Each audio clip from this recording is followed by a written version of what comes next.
So when you're applying your product, it's really important to understand the product and what you're trying to achieve. Are you trying to target the leaf? Are you trying to target the soil?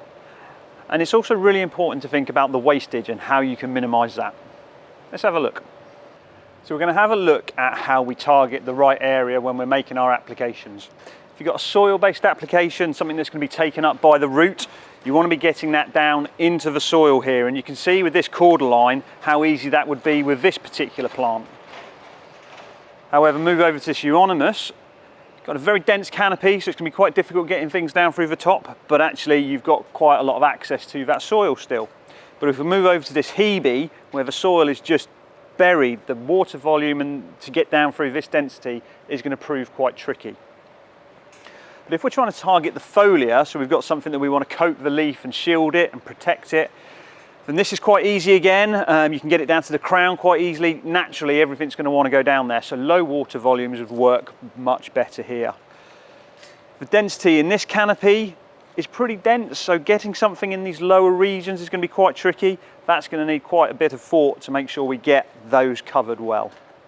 So when we look at this Hebe, really dense canopy, lots and lots of leaf there. Soil is pretty much hidden by the leaf canopy too. Foliar applications are quite easy in this environment, although we need a relatively good water volume to cover most of it. We need to think about our droplet size so we reduce the runoff, because the runoff will end up in the soil, which, assuming you've got a foliar type application, is what you want to avoid. So why is it important to hit the foliar? Well, if you've got a systemic product or even a contact fungicide, it's really important to cover as much of the leaf as possible.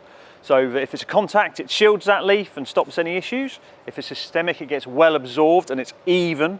But what we don't want is any of that being wasted and hitting the soil or running off where it won't get used.